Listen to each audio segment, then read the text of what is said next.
Hi guys, today's show is brought to you by Audible. Audible is offering our listeners a free audiobook with a 30-day free trial membership. Just go to audibletrial.com/musicalswithcheese and browse the unmatched selection of audio programs. Download the title free and start listening. 'Tis that easy. Go to audibletrial.com/musicalswithcheese. And oh my god, you guys, our Patreon is so good right now. A ton of people just hopped on and joined us. Like, it really means a lot that you guys have supported us in this way. We love you all so much, and we're going to do everything within our power to make sure that your time there is worth the money you're donating. You know who we love especially, though? We love Stephanie L., Terry Needleman, Max Lunig, Benjamin Lehrher, Chris O'Kelly, Lily Ackles, Danielle Renix, Mackenzie Horner, Taryn the Duck. I think I'm getting that right. Today, Junior. Come on. Melissa Goldman. Jess Lightning, which is better Jess than you, I assume. 100% a better Jess than me. Ewan Cassidy. Haley McDonald.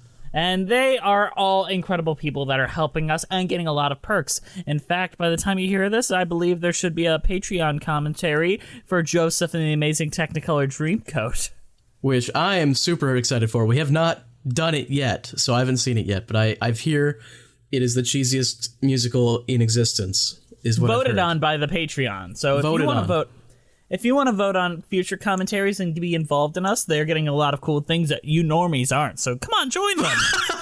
There's also some other good commentaries too. I think the Music Man one came out really good. Yeah, so did the Cats one. They give us a little financial support that helps us keep the lights on here at Musicals with Cheese. So just go to the Musicals with Cheese Patreon and help us out. Andrew, do you want to talk about our affiliate link? I will talk about our affiliate link. I seem to do that every time. But I like it. So in the description of every episode, you should find a little link to Amazon. And if you click that link and then buy anything on Amazon, we will get a portion of whatever you spend there. It costs nothing extra for you. It's just an easy way to support us if you're going to buy something anyways. So go ahead and use that as well. Because we're broke. And also, I know for a fact you're listening to this on iTunes, so why don't you go and, with this phone in your hand, go and tell a friend that they should listen to us. Tell them what you like about the show, and then go onto iTunes or the podcast app or whatever they want to call it now, and just leave a 5-sentence or 5-word review about what you like about our show. It doesn't have to be long, it doesn't have to be drawn out. Just tell the world what you like about us and why you listen every week. All right, we appreciate you, and let's get to the real show, I think. Let's go to the real show. Hello, I'm Jesse McAnally. And I'm Andrew DeWolf. And welcome to Musicals with Cheese, the podcast where I try to get Andrew to like musical theater. How are you today, Andrew?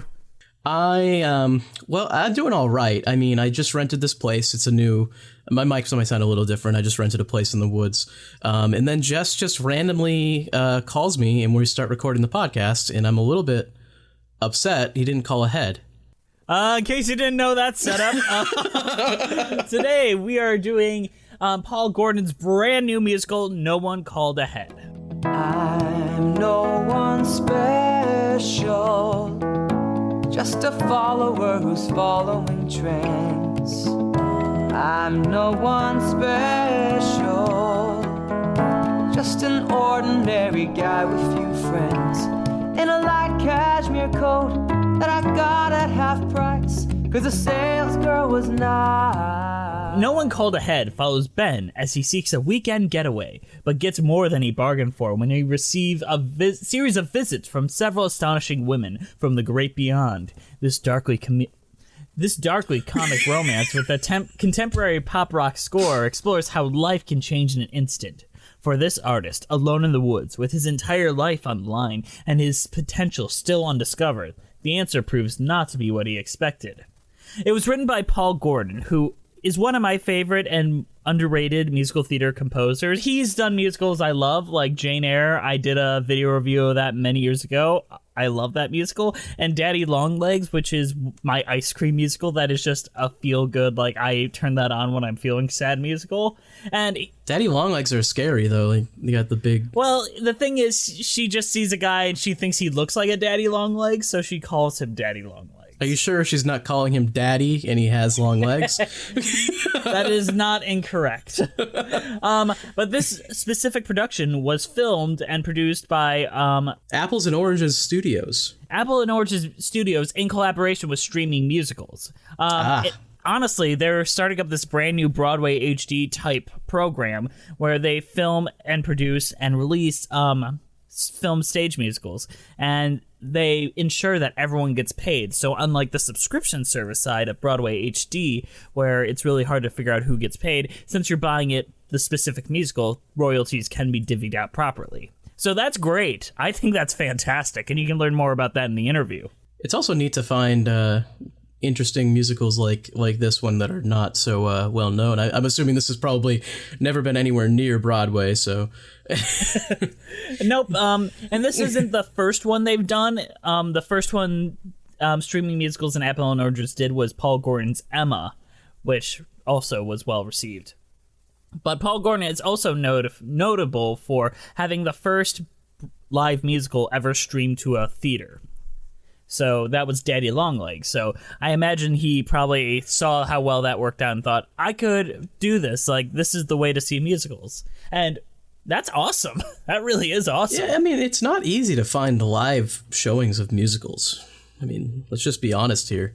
Some of us live, like in the deep woods of upstate New York, and, you can't really go out and see a musical every week. So if you're trying to watch them, you kind of need a different way to do so. And streaming is definitely nice. Although I will say, the one thing is that they shot it like a film, which is a little... Yes, and I think that's one of the growing pains of this new developing medium, but we'll get into that later. Andrew, tell us the general plot of No One Called Ahead and what you thought of it. I feel like I already did that at the beginning, but...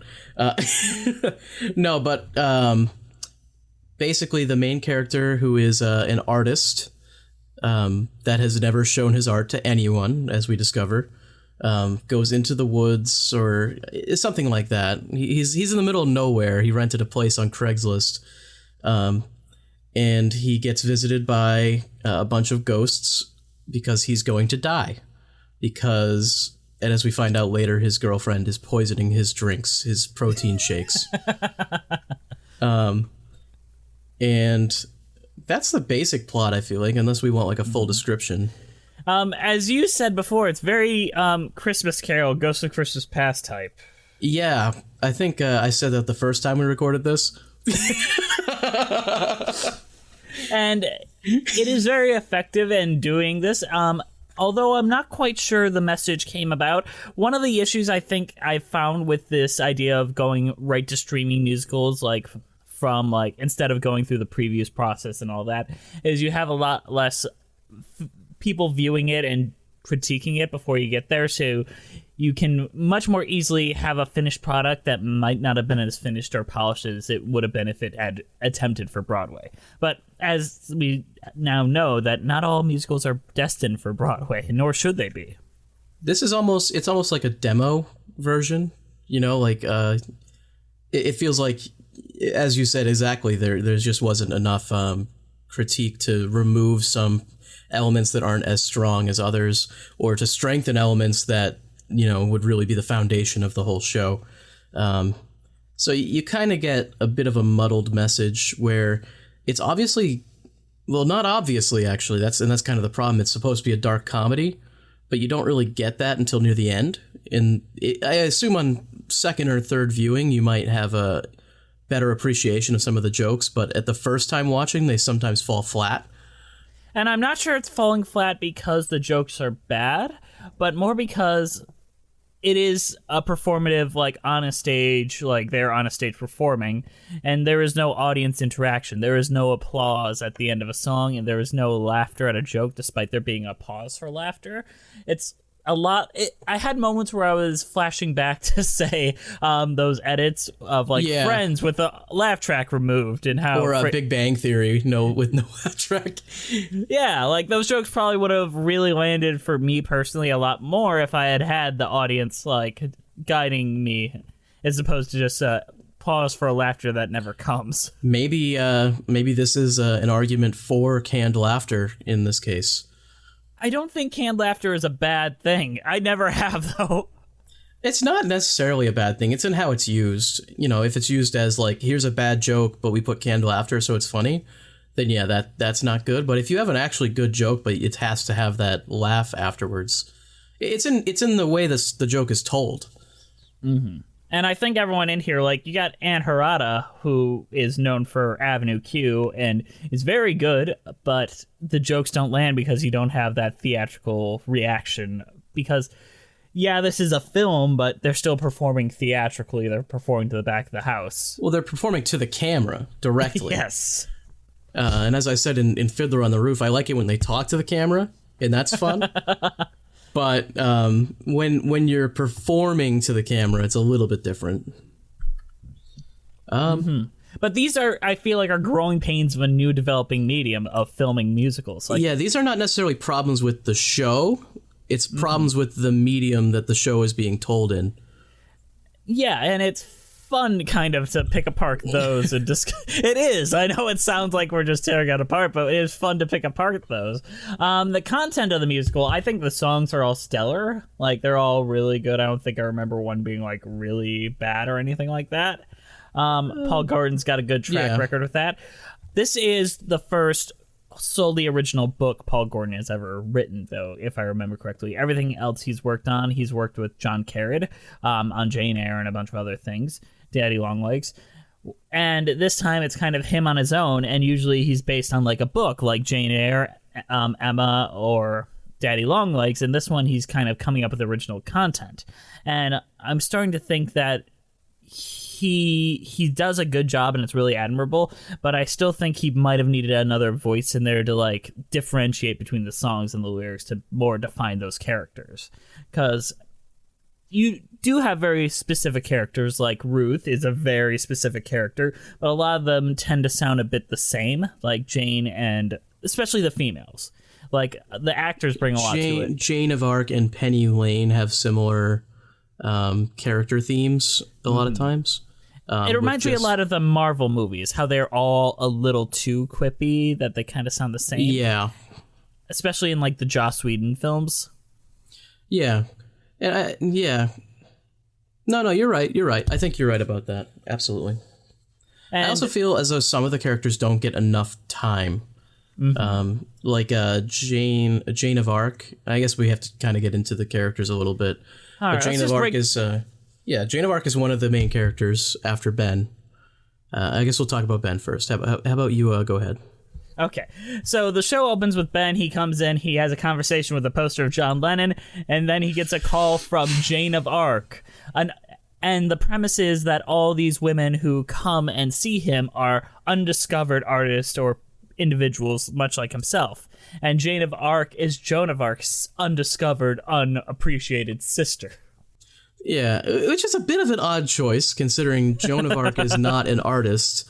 Joan of Arc is a very famous, likely schizophrenic teenager.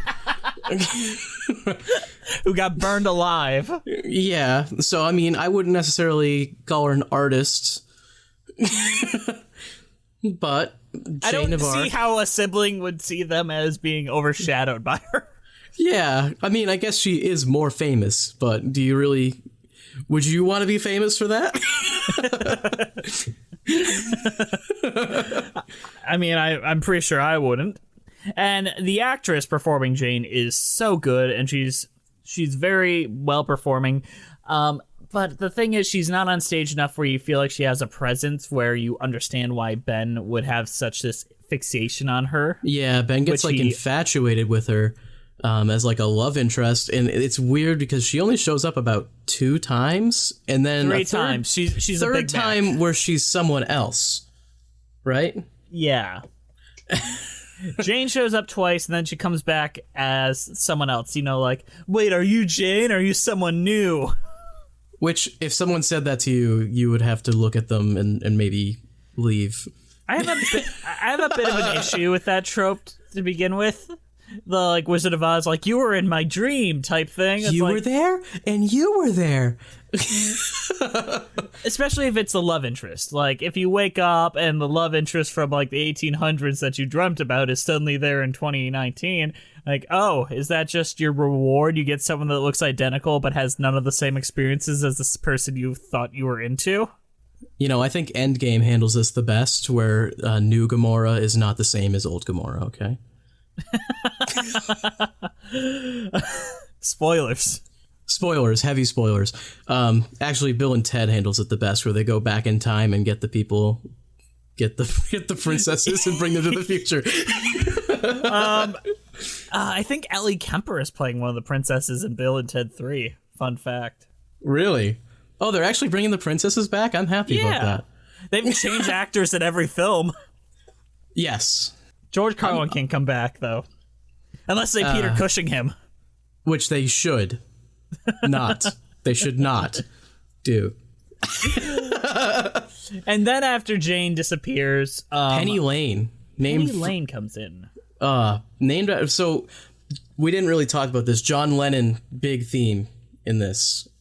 The opening number, and it comes back a lot, is Dear John. And there is an actual painting of John Lennon that Ben is talking to for the entire show, and John Lennon's almost the audience because the camera sees things from his point of view a lot. So Penny Lane being named after the Beatles, Penny Lane, which I don't know too much about the Beatles. That is a Beatles song, right? Yes, that is a Beatles song. Yeah. You hate the Beatles. Can we have that on the record that Andrew hates the Beatles? I don't hate the Beatles. I think their influence on music is heavily overplayed, because honestly, I don't think they're really that influential because they didn't actually bring that much to the table. The Monkees brought more to the table. I mean, I do like some of the Monkees songs better than the Beatles, but that's another. I would say a lot of the bands that came after the Beatles that were inspired by the Beatles brought more to the table. I didn't mind the John thing, and I didn't mind like the casual reference to Penny Lane. I don't like that. No, I don't like when the dialogue mentions like at one point he's like, nothing's gonna change my world, and like things like that. Penny Lane is my favorite character. I love her too. She has the best song, at least. She has basically sets up the theme that they're all undiscovered artists, and Penny Lane is also the junkie girl that beat Bobby Fischer at chess and then died promptly afterwards. Is that a real story? I'm sorry, I didn't look it up. I'm a bad person. It doesn't sound real. It does not sound real. I don't think Joan of Arc had a sister named Jane. I know that one's not real. Penny comes in and says, hey, we're all undiscovered, but you're gonna die. So the first couple songs are not very helpful for Ben, the main character. No, I feel he is kind of an audience surrogate and he gets frustrated, but I feel like he gets a little too frustrated and a little too snippy. Like, if he had been a little bit more polite to these folks, I feel like he's a little too abrasive. No, I'm with him, though. They broke into his house. He doesn't know that they're ghosts. Well, I mean, legitimately, he doesn't know they're ghosts at this point. He thinks that they broke into his house. Yeah, fair. In all honesty, I think he's a little too lenient on them. Get out of my house! Yeah, for real, like, I'd be frightened. This is a place I rented on Craigslist, and there's people in it. Maybe. But then after Penny leaves saying, like, oh, you got a lot of folks coming, you're not getting much sleep, then comes Bernice, who is a lawyer, and makes him sign some paperwork about being dead, because being dead is bureaucracy. Yes. And this has a bit of a, I don't know, it reminded me of Beetlejuice, where all the lawyers... When in the Beetlejuice, when you die, you have to go talk to all the lawyers. And you gotta sign these paperworks. Yeah, I don't know. I think there was something else that it reminded you of. I can't remember, but that's what it reminds me of. Reminds me a little bit of Dead Like Me. I don't think I've seen that. Oh, that's a good show. Highly recommended. But yeah, it reminds me of Dead Like Me. I think that her character, like, is a Brooklyn stereotype. Like, you gotta sign the papers.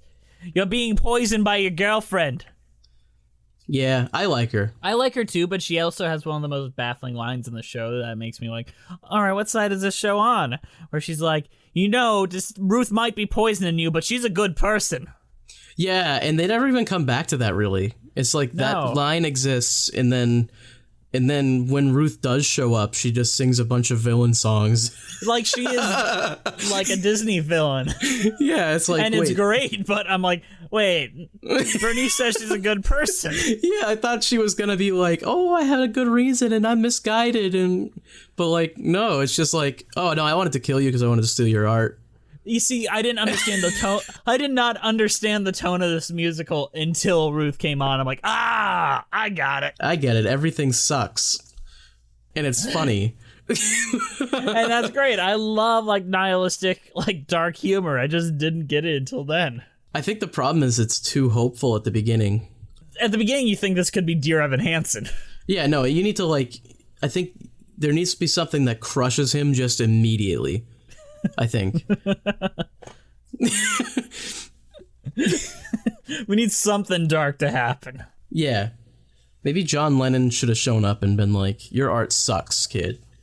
Or maybe like a scene with a ghost at the very beginning, like where they're all chatting about the job to do and then he comes in. That like something like that could set up like the fantasy world we're in. Or maybe give Ruth an earlier song.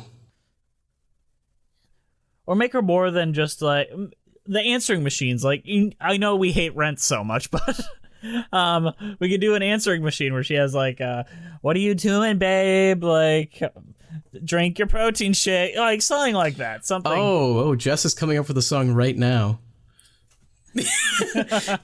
What are you doing, babe? Drink your protein shake. But he signs the contract, and then Bernice is off, and she's replaced by an angel. This is my least favorite character. You don't like the angel? Not at all. I think the Angels Can Have Boyfriends song is dumb. And the payoff for it is even dumber. Sorry. I don't like her Angels Can Have Boyfriend songs. No, I don't think the joke lands at the end either, but I like her and her performance and like the little scavenger hunt they go on. I suppose. But this is where you find out the actual plot. Yes. Explain, Andrew. Okay, so the place he rented on Craigslist has artwork that is from a different undiscovered artist that it was hidden there. And then when he dies, that artwork will get discovered by someone who will then get hit by a car. And then the person that gets hit will sell it for money, and then they'll use the money to pay for med school. And then... No. She got insurance. She gets insurance. The insurance gives her money. The artwork is destroyed. Yeah, so the artwork's destroyed in the car accident, but she gets insurance money that she uses to go to med school, and then she creates something that will save a bunch of people. Mm-hmm. It's very convoluted. Then there's a really callous joke where he's like, well, that's great for the cancer girl. What about my art? I think that's actually my favorite line in the whole thing. At the first watch, I didn't know it was a joke, but every other, like on every subsequent watch, I'm like, oh, okay, that's the nihilism humor we got here. It's like, oh, okay. He doesn't give a shit about anything because he's an artist. I love how this kind of hates artists, despite the fact that it kind of is paying lip service to artists. It, like... secretly loves artists, I think, but at the same time it recognizes that artists are all egotistical. I think it loves art, but it hates artists. Fair enough. I think that's the end state. I don't think I mentioned that the art that is discovered at the place he rented on Craigslist is art from him in a past life. Yeah, it's kooky. So like, he has a lot to stomach in this one meeting, and one of them is the fact that past lives exist. What doesn't make that much sense to me, though, is why does he have to sign all this paperwork to die, though? Is he not going to get reborn again? Do you only get a certain number of past lives? Or are you giving up a body or something? Like, you gotta sign away this body and get a new one? Yeah, I mean, I'm not really sure. Okay, but then Ruth shows up inevitably, and she is batshit evil, and it's kind of great. It's really great. Yeah, what is her song? Love is Death? Yeah. Where she's like, if you love me, you'll die for me. Yeah, and it's like, you crazy. It's like the perfect you crazy. Like, she comes in and she's like the straight-laced, cute-looking girl. I think he describes her at one point as she looks like the girl next door. I never understood what that means, but maybe you do. But It means that there's a girl that lives next door to you, so she's your childhood friend. she looks like his childhood friend then. Yep. And Maybe. she I don't know what that basically means. goes flipping insane. Is like, you're gonna die for me, and I love you, and because that's love, and I love that scene. I'm not gonna lie. I think the girl that plays Ruth is really chewing the scenery in the best way. Oh, and she looks at the camera a lot, which is really, like, uncomfortable. In a good way, though. In a good way, yes. It's unlike the first Dear John scene where I feel like I'm being talked like I'm John. What? I don't want to be John Lennon. I've never beaten my wife. Yeah, exactly. But then Ruth. Do you think John Lennon hits the angel? Oh. It's like being hit as an angel. Call back to our carousel episode, folks. Oh yeah, and then Ruth becomes even more evil and decides that she is going to also steal the artwork that his past life made. And that changes everything. Now Ruth's That's gonna die horribly. Her undoing. Her so I undoing. guess- She got greedy. So then she dies instead, and everything still happens the same way, but Ben lives, and Ben then still gives credit to Ruth for some Oh reason. yeah, he gives all the credit to Ruth because it doesn't matter about the art. The art is the only thing that matters, not the person that made it. Yeah, and I guess he thinks that he'll make more money if she did it, but I'm not really sure how he's going to make much money off it since it's her art, so wouldn't it go to her as, like, family? I don't know. Maybe he is her family. She married her brother. Great. Excellent. And then Jane of Arc shows up again as the person who is looking at the art, and they fall in love pretty quickly. Wait, now I got a question. Is that a reincarnation? Because we did set up that past lives exist. I assumed it was. Yeah, the story is kind of the weak point. But I think the songs tie it together pretty well. I almost kind of would have preferred this if this was sung through. Oh, without dialogue? Yeah, without dialogue. All sung. A lot of the Les Mis or dialogue something. scenes are kind of the worst aspects of the show. And they feel like they're meant to be sung. Like, they feel heightened enough where they could have been sung scenes. Or cut entirely, like pointless enough where they didn't need to exist. Like, especially the scavenger hunt scene. I can see that being a really cool setup for a song. Today's show is brought to you by Audible. Audible is offering our listeners a free audiobook with a 30-day free trial membership. Just go to audibletrial.com/musicalswithcheese and browse the unmatched selection of audio programs. Download the title free and start listening. 'Tis that easy. Go to audibletrial.com/musicalswithcheese to get started today. This week, I am suggesting Angels in America, because they can have boyfriends. It is by Tony Kushner, and narrated by Andrew Garfield, Nathan Lane, Susan Brown, Denise Go, Beth Malone, James McArdle, Lee Pace, Nathan Stewart Jarrett, Bobby Cannavale, and Edie Falco. To download your free audiobook today, go to audibletrial.com/musicalswithcheese. So, Andrew, do you think that they have their phone in their hands right now? Because if they do, they have the ability to text their friends one thing, and that would be that our show is awesome, and to send them a link. I know a lot of people say they listen to our show while on their morning commute, so I bet you their phone is right nearby. Don't text and drive, guys. Have a friend send this message. Do it when you're done driving.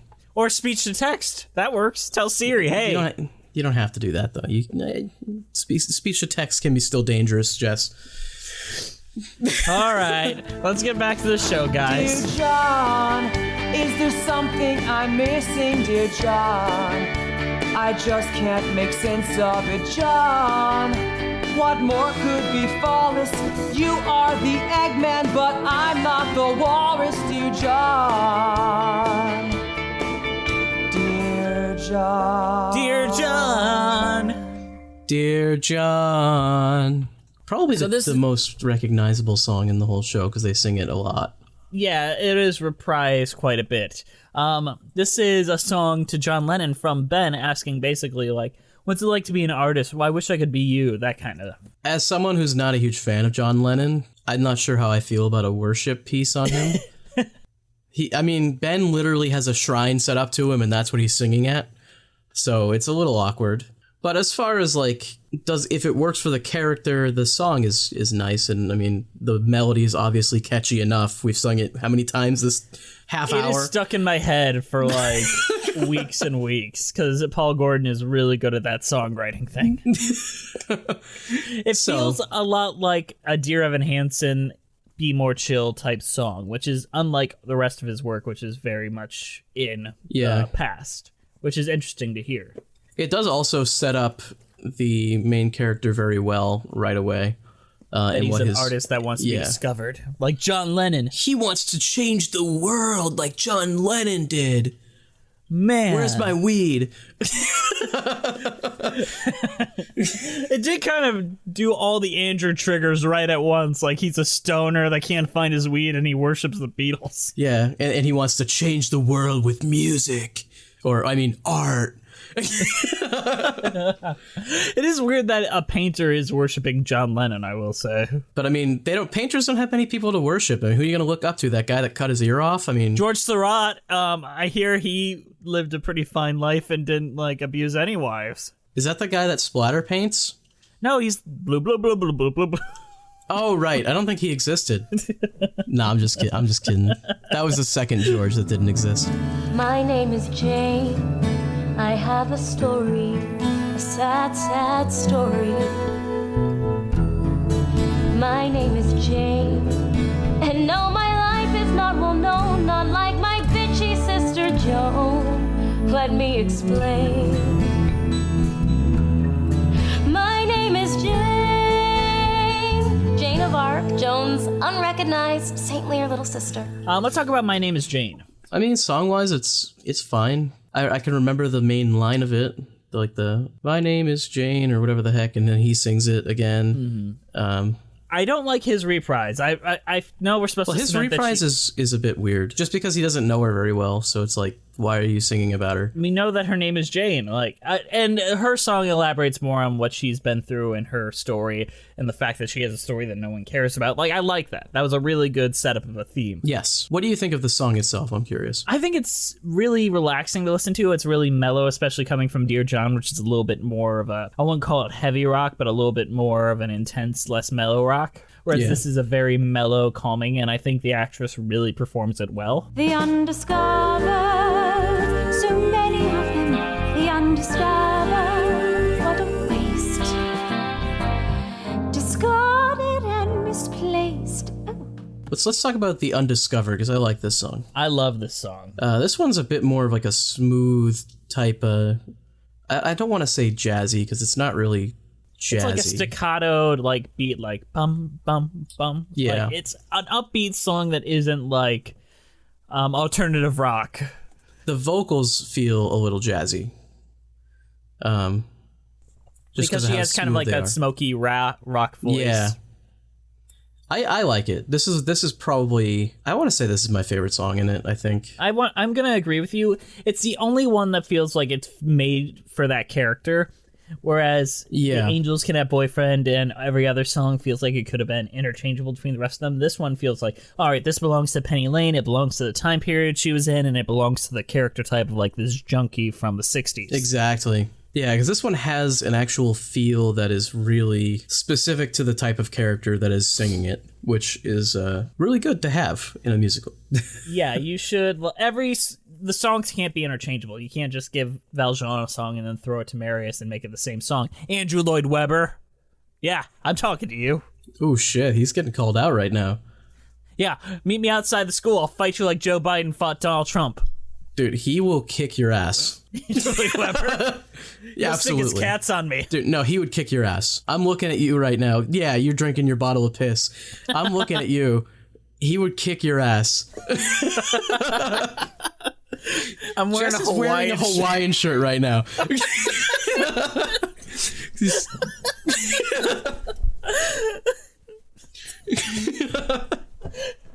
They're all gonna think you're joking, but he's not.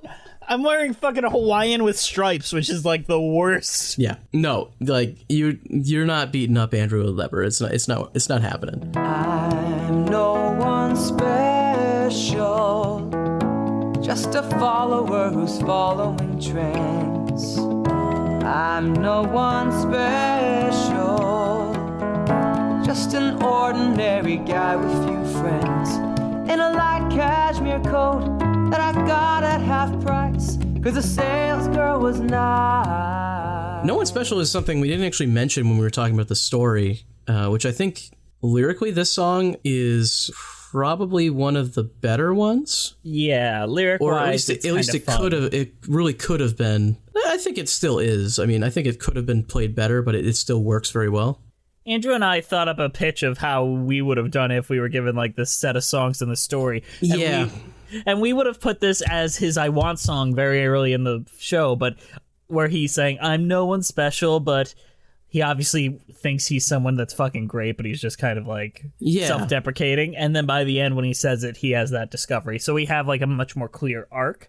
Where in the end we hear the Angels Can Have Boyfriends song, like he's singing that again at Ruth, and that's supposed to be the triumphant arc moment. The triumphant arc moment in that is just he went from asking for John's approval to having received John's approval.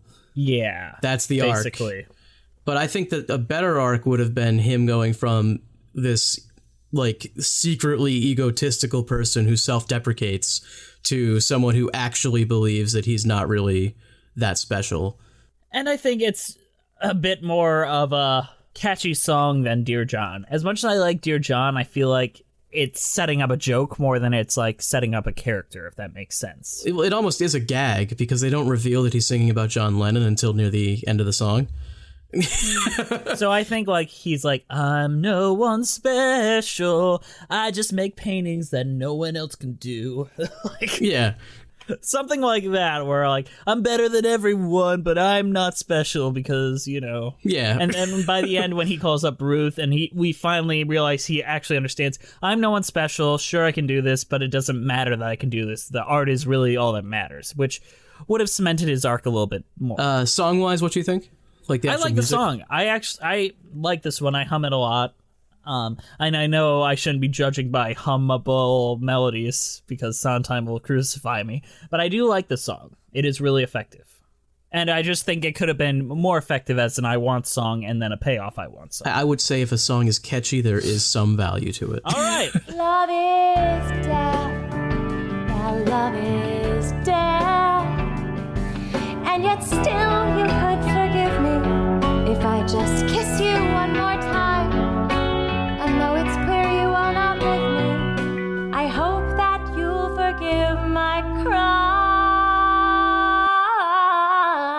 crime. Do you want to talk about Love is Death? Love is Death is a fun one because it's kind of I think this is where the dark comedy is the best, the strongest. Yes. It's kind of juxtaposed because the song itself is not really that like heavy or intense or anything like that, but what she's singing about is. And her performance is. Absolutely, her performance, especially since it's directed at me and not at the character.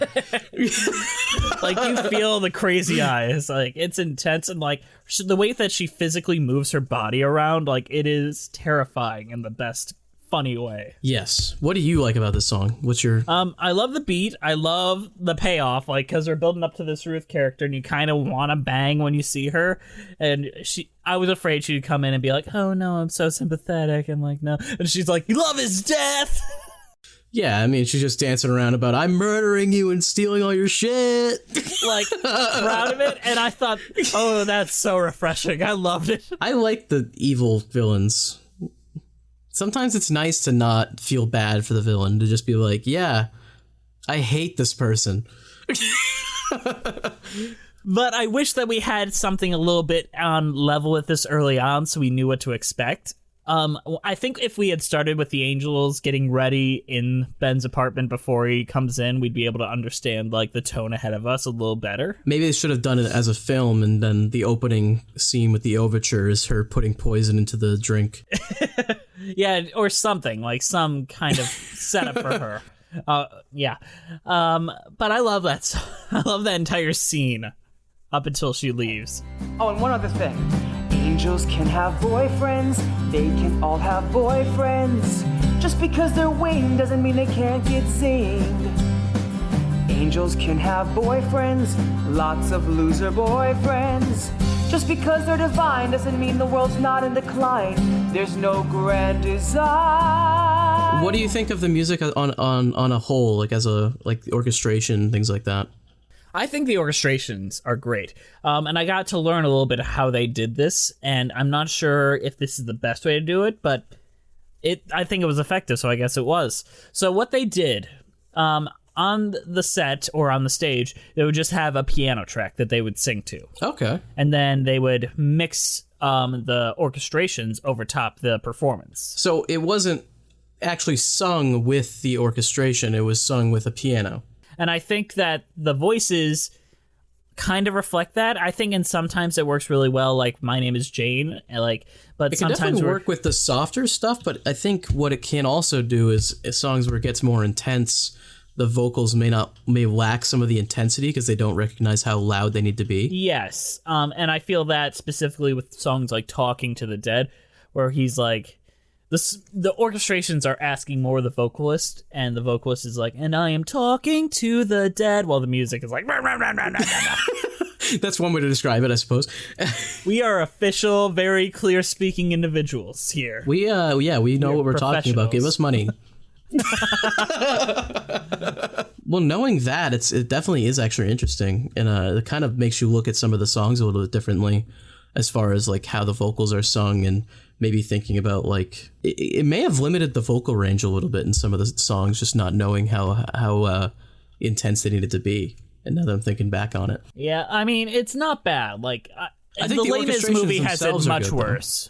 Like the Les Mis movie did something similar, and it's much worse about that. Like this, it feels effective. I think that's also just another quirk of this new style of releasing musicals.